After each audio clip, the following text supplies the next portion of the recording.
दोस्तों दक्षिण मुंबई का जो मुंबादेवी विधानसभा है वो हमेशा सुर्खियों में रहा है, चाहे वो इलीगल कंस्ट्रक्शंस को लेकर हो, चाहे सोसाइटी में आ रहे गंदे पानी को लेकर हो, चाहे टावर में बने पार्किंग को लेकर हो, चाहे रास्ते में हो रहे इंक्रोचमेंट्स को हो, चाहे वो ड्रेनेज को लेकर हो, हाउस गली को लेकर हो, या फिर चाहे वो मखदूमी फ्लाईओवर के नीचे ड्रग एडिक्ट्स और गंदगी को लेकर हो। दोस्तों हैरानी की बात यह है कि इतना सब कुछ मसले होने के बाद भी पिछले 3 टर्म से जो है वहाँ के एमएलए अमीन पटेल साहब को नंबर 1 घोषित किया जा रहा है। ऐसे में हमने सोशल मीडिया पे कुछ वीडियोस देखी है जिसके अंदर शकील अहमद साहब ने अमीन पटेल साहब जो नंबर 1 एमएलए कहलाए जाते हैं उनके मुखालफत करते हुए नज़र आए और उनसे नाराज़गी जताते हुए नज़र आए हैं।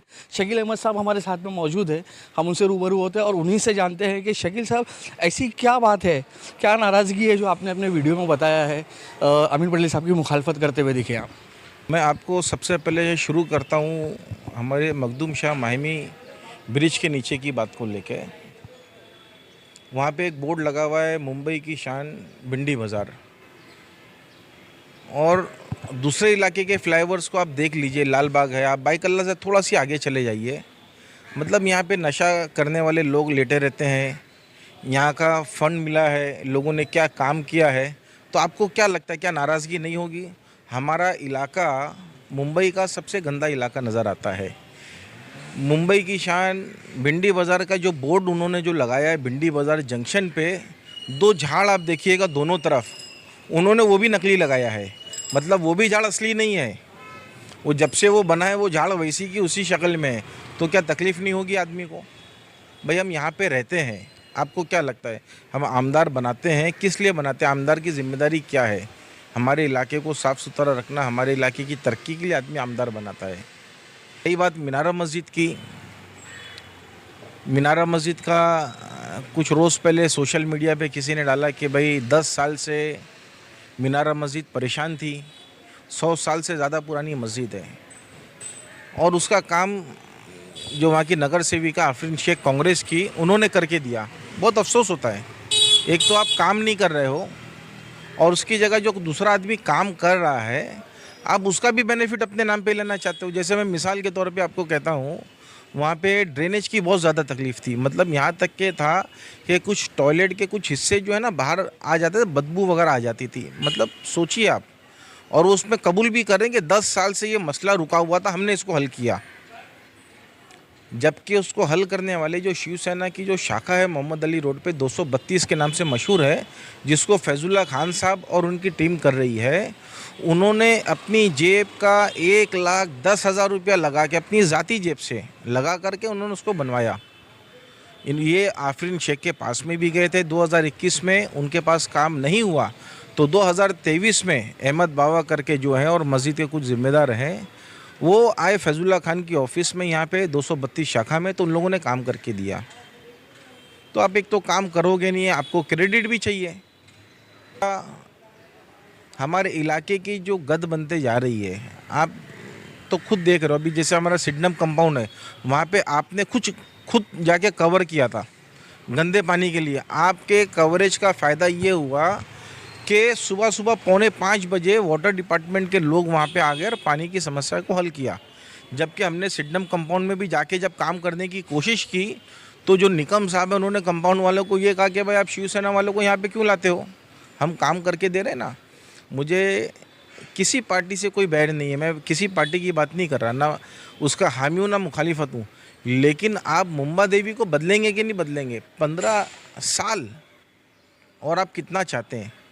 आपने जैसे बताया कि कंस्ट्रक्शन, इलीगल कंस्ट्रक्शन भी काफ़ी और आपके वीडियोज़ में हमने देखा था, लेकिन वहाँ पे देखने में मिला है कि हाउस में अमीन पटेल साहब ने इलीगल कंस्ट्रक्शन को लेके भी आवाज़ उठाई। मुद्दे हैं, एक मुद्दा तो वो है जो लीगली पार्ट ओसी लेके जो बिल्डिंग बनाई गई है उसके ऊपर निर्णय। एकनाथ शिंदे जी, मेरा एक स्पेसिफिक प्रश्न ये है कि बहुत सारी बिल्डिंग और खास करके मुंबई में बी वार्ड में और सी वार्ड में विदाउट परमिशन, विदाउट ओसी, विदाउट सीसी की बिल्डिंगें बनी हुई है, उसके ऊपर रोक लगाने के लिए खास करके मैं स्पेसिफिक प्रश्न विचार रहा हूं आपको कि यूडी डिपार्टमेंट बी वार्ड और सी वार्ड में जो इलीगल कंस्ट्रक्शन चलता है उसको रोक लगाने के लिए क्या कदम उठाएंगे?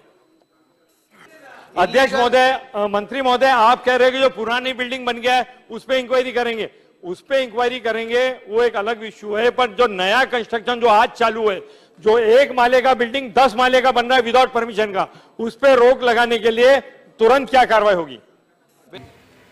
वो तो ताज्जुब होता है देख के उनकी आवाज़ उठाने पे। आपको क्या लगता है कि एमएलए अगर कंप्लेंट करेगा तो इलीगल काम हो जाएगा? अब ये मुझे बताइए, मैं आपसे पूछता हूँ, एक आम आरटीआई करने वाला जब वो लेटर डालता है किसी भी इलीगल कंस्ट्रक्शन के अंदर तो वो काम रुक जाता है। इलीगल काम भी कैसा, चैनल के ऊपर 2-2 माले की बिल्डिंग को आपने 7 माला 9 माला बना दिया। कैसर भाई बिल्डिंग आपको हादसा याद होगा, कुछ लोग बेचारे दब करके शहीद हो गए। देखिए यहाँ पे गरीब लोग रहते हैं, जो मुसलमान तबका जो है ना, मोहम्मद अवी का खास कर वो गरीब तबका है ज़्यादातर, तो वो चाहते हैं कि हमको सस्ते में मिल जाए, तो उसका तुम फ़ायदा उठा रहे हो। आप क्या उस पर रोक टोक नहीं लगा सकते? गुलिस्तान बिल्डिंग आपको पता होगी, घोगारी मोहल्ले पे हथौड़ा चला था, वहाँ पे बिल्डिंग वालों की क्या हालत हो गई, रो रहे हैं, रास्ते पे आ गए। आफिया हाइट्स का क्या मामला हुआ? तो जब ये सब मामले होते हैं तो सफ़र कौन करता है? आम पब्लिक करती है, बिल्डर जेल में जाता है। अभी इन्होंने एक मसला हाउस में उठा दिया ललित बार का, गीतांजलि सोसाइटी है मुंबई सेंट्रल पे। आप वो क्लिप देखेंगे जो मैंने डाला है, उसमें 30 सेकंड की Geetanjali society Mumbai central, Geetanjali society Mumbai central Mumbadevi मतदारसंघामध्ये एक नॉन कमर्शियल ठिकाणावर दारूची दुकान आहे ललित बार म्हणून। सोसायटीच्या लोकांवर त्रास होतात, तिकडे जे आमची माँ बहिणी जाती त्यांना लई त्रास होतात, त्यांनाकडे कोई लायसन नाही, ते दारूची दुकान बार तिकडे चालू आहे। तुम्ही ह्याच्यावर कारवाई करणार का? ताबडतोब ते बंद करणार का? गीतांजली सोसायटी ललित बार, उसमें वो कह रहे हैं कि अनऑथोराइज्ड है, इलीगल है। मतलब एक एमएलए के पास में इतनी ताकत नहीं कि शराब के ठेके वाले को जो इलीगल चला रहा है तुम उसको रोक सको। ये किसी गीतांजलि वाले किसी वो शाखा में भी चले जाएंगे ना, लोकल, एक दिन का काम है, एक ही दिन में उनका काम हो जाएगा। तो ये शोभा देता है किसी को कि एक एमएलए शराब के ठेके की बात करे, डेवलपमेंट की तो बात करते नहीं है। जो इतनी बात कर रहे हैं इलीगल कंस्ट्रक्शंस बन रहे हैं, कि ऐसे कहाँ पर इलीगल कंस्ट्रक्शंस बने हुए, कुछ हमें बताएं। अरे मैं क्या बताऊं मेरे भाई, मेरे को तो ताज्जुब होता है कि पूरी दुनिया जानती है। मैं आपको शुरू कहाँ से करूं? आप सुरती मोहल्ला देख लीजिए, सबसे पहले दारुल मुद्दा पड़ा हुआ है, दुनिया भर के झगड़े हुए, पार्किंग कहाँ चले गई वहाँ पे। आप आफिया हाइट्स देख लीजिए, बेचारे आफिया हाइट्स के टेनेंट्स तो ऐसे परेशान है कि आए दिन कोई ना कोई कंप्लेंट मार के उनको परेशान करता है। उनको पहले वादा किया गया कि भाई पार्किंग जो यहाँ से हमने बेच दी है, बाजू में बिल्डिंग बनेगी, खान मंजिल करके जो उन्होंने ली है वहाँ पे देंगे। अब सुनने में आ रहा है कि वहाँ पे भी उनसे पैसा मांगा जा रहा है। आप खड़क पे आ जाइए, खड़क पे इलीगल बिल्डिंग है। आप बिश्ती मोहल्ले में आ जाइए, चैनल पे 3 महीने में बिल्डिंग खड़ी कर दी। अब्दुल रहमान शाह दरगाह पे आ जाइए, वहाँ पे है। उसके पीछे गली में आ जाइए, अंसारी हाइट्स के नाम पे है, डेकोर है। ये काम्बेकर स्टेट में अभी नाथानी वाले ने अभी जस्ट बिल्डिंग बनाई है, अभी जस्ट, ज़्यादा टाइम भी नहीं हुआ है। पार्किंग ही किधर है वहाँ पे? आप इसको क्या बोलेंगे? महबूब सोराडिया है, वक्फ की जगह पे उसने बिल्डिंग खड़ी कर दिया। कंप्लेंट लोग कर करके थक गए, कुछ नहीं हो रहा है। वक्फ की जगह पे बिल्डिंग इलीगल भी खड़ी हो गई। आप सोचिए, मतलब ये सिर्फ मेरा एक सवाल आपसे है, ये इलीगल काम सिर्फ प्रॉपर मुस्लिम्स एरिए में ही क्यों हो रहा है? आप मेमनवाड़े में चलिए, आप 2 आदमी एक साथ जगह क्रॉस नहीं कर सकेंगे। बाइक की बात तो छोड़ दीजिए, 2-2 माले की बिल्डिंग 11 माले की बिल्डिंग बन गई है। गटर ऐसा पड़ा रहता है कि बदबू, नमाज, मस्जिद, आदमी क्या करे? आप खड़क की तरफ चलिए, बाज़ार देखिए, रोड पे लगा दिया उन्होंने। मतलब कोई ठिकाना नहीं है। अब पता चलता है कि एक गाड़ी वालों से लोग वहाँ पे पैसे वसूल रहे हैं, तो कौन पैसा वसूल कर रहा है? आप सोचिए ना। आप खांडा मोहल्ले में आ जाइए, खांडे मोहल्ले में पार्किंग ही नहीं दी है बिल्डिंग में, चलने की जगह नहीं है, आदमी चलेगा क्या? सुरती मोहल्ले के अंदर ये हालत है। मतलब आप एक गली का मुझे नाम बता दीजिए, कोई भी मुस्लिम इलाके में जहाँ पे पार्किंग, गटर का मसला ना हो। सेहत ख़राब हो रही है, ये खाली बर्थडे में जाना क्या एमएलए का ये काम है? आप मेरे को बताइए। आमदार हैं अमीन पटेल साहब, उनकी ईमानदारी पे कोई शक है आप? आपने तो मुझे डरा दिए, अब मुझे बोलने से भी डर लगेगा कि मैं जवाब क्या दूं, क्योंकि कई तरह के लोग होते हैं। 3 बातें हैं, एक बात समझ लीजिए एकदम अच्छे से। या तो इंतहाई शरीफ नेक बहुत ही ईमानदार आदमी है, इंतहाई शरीफ नेक बहुत ही ईमानदार आदमी है, या इंतहाई दर्जे के करप्ट आदमी है, या इंतहाई दर्जे के बुज़दिल आदमी है।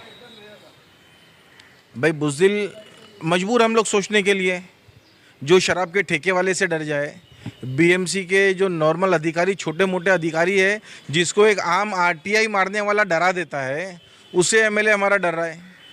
अब वो आप फैसला करिए वो तीनों में से क्या है। मैं नहीं उसके ऊपर बोलना चाहता, क्योंकि मैं बोलूँगा तो लोगों के बोलेगा कि बोलता है करके। मतलब आपका बोलना ये है कि जिस तरीके के आज हालात है मुंबा देवी क्षेत्र में, तो आगे चल के मुंबा देवी जो है फ्यूचर का धारावी बन जाएगा। धारावी बहुत अच्छा है, धारावी जो है ना वो बहुत अच्छा है। क्यों? हमको पता है कि वो झोपड़पट्टी इलाका है, आप बात को समझिए। धारावी तो बहुत अच्छा है, वहाँ पे लोगों को पता है कि आज निकल हमारी बिल्डिंगें बन जाएगी तो हमको एक अच्छी सेंस बोलने का मतलब ये है कि फ्यूचर का स्लम बन जाएगा। स्लम अच्छा है, क्योंकि स्लम का फ्यूचर है, स्लम का फ्यूचर है। गवर्नमेंट ने उसके लिए बहुत सारी कानून लाए हैं जिसमें उनको रहने के लिए घर मिलेगा, बाथरूम मिलेगा, सब कुछ मिलेगा, उसके हिसाब से प्लानिंग होगी। ये अच्छे खासे रेसिडेंस एरिया को स्लम में कन्वर्ट कर रहे हैं। ऐसे ही अभी आपने जो इलीगल कंस्ट्रक्शंस की बात की, ऐसे में मैंने एक वीडियो देखा था आपका, जिसमें जो एक महिला है अमीन पटेल की ऑफिस पे गई हुई है और इलीगल कंप्लेंट्स की शिकायत कर रही है, और अमीन पटेल उन्हें आश्वासन दिया कि इसके ऊपर जल्द से जल्द कार्रवाई करेंगे। बी वार्ड में हम लोग अभी कंटिन्यू कंप्लेंट कर रहे हैं ना अपने तरफ से। मैं रुखसाना निसनिया वर्ड प्रेसिडेंट 224 आम आदमी पार्टी, और मेरा एनजीओ है कैरन हसन चैरिटेबल ट्रस्ट, और बचत घर भी चलाती हूँ मैं। बी वार्ड पे जितने भी हमारे मसले हम लोग है ना लेटर्स वगैरह डाले, जितनी भी इलीगल एक्टिविटीज हो रही है, चाहे बिल्डिंग रिलेटेड हो, चाहे दुकान हो या जैसे भी है, तो वो कैसा हो रहा है कि हम लोग कंप्लेंट्स कर करके थक जा रहे हैं, मगर है ना बिल्डिंग डिपार्टमेंट कोई एक्शन नहीं ले रहे हैं। तो वो समझ में नहीं आ रहा है कि आपने असेंबली में खुद बोला था कि आप इस मुद्दे को उठाए थे कि बारिश में अक्सर बिल्डिंगें गिरती है और जितने भी अनऑथराइज है तो उसका कुछ ना कुछ आप बोले थे एक्शन लेंगे, लेकिन अभी 15 साल हो गया तो कुछ एक्शन तो हो नहीं रहा है, और प्लस नई बन रही है और हम लोग स्टॉप कराने की कोशिश भी कर रहे हैं। तो अपने बीएमसी में बी वार्ड की तरफ से कोई रिस्पॉन्स नहीं है, उसकी पूरे एविडेंस और कॉपी मेरे पास रेडी है। तो आप इसमें कुछ कीजिए, बिकॉज आप हमारे रिस्पेक्टेड एमएलए हैं। हाँ, उनकी चमड़ी आपसे मेरी चमड़ी से बहुत ज़्यादा जाएगी। हाँ, और असेंबली में क्वेश्चन उठाने के बाद में इनकी हालत खराब होनी चाहिए, मतलब इनका असर आता नहीं। हाँ, क्योंकि इतना बड़ा पैसा खाते हैं इन लोग कि हम लोग जेल जाने के लिए भी तैयार। हाँ, और मैं हाँ, वो वीडियो देख के तो मुझे हंसी आई और अफसोस हुआ। वो महिला जो थी वो आप पार्टी को बिलोंग करती है।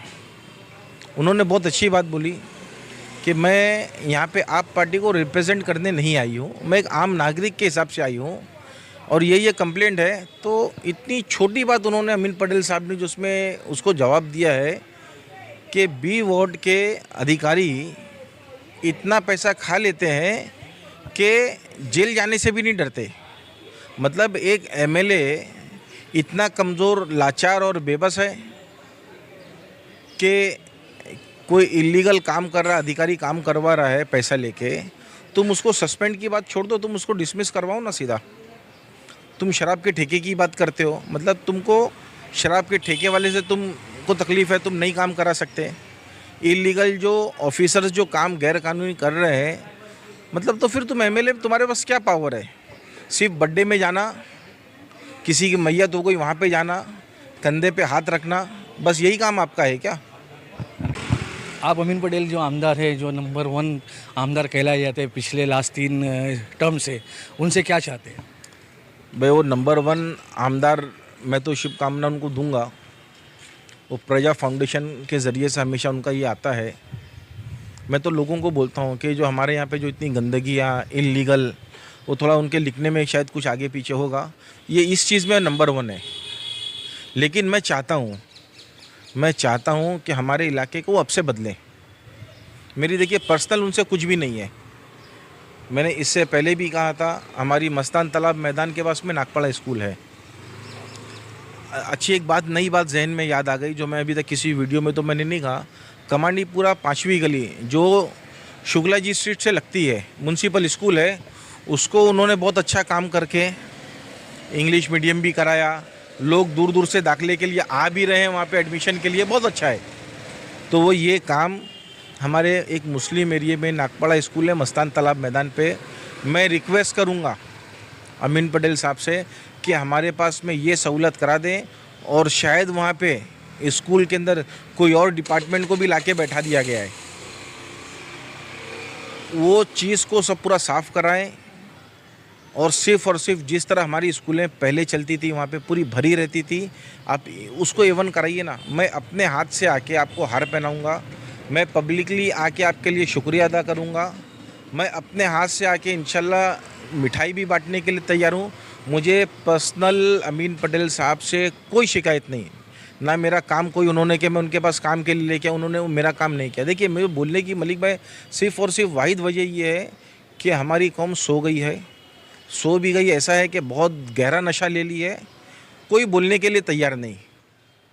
तो मैं कम से कम मेरे ज़िम्मे अल्लाह ने जितना दिया मैं बोल सकता हूँ तो मैं बोलता हूँ। मैं अगर उनको बुरा लगता है तो मैं बहुत माफ़ी चाहता हूँ उनको, क्योंकि मुझे आपके ऊपर आने का कोई हक़ नहीं है, लेकिन एज़ आ आमदार मुझे आपकी कमी दिखाने का हक़ है, वो मैं आपको दिखाते रहूँगा।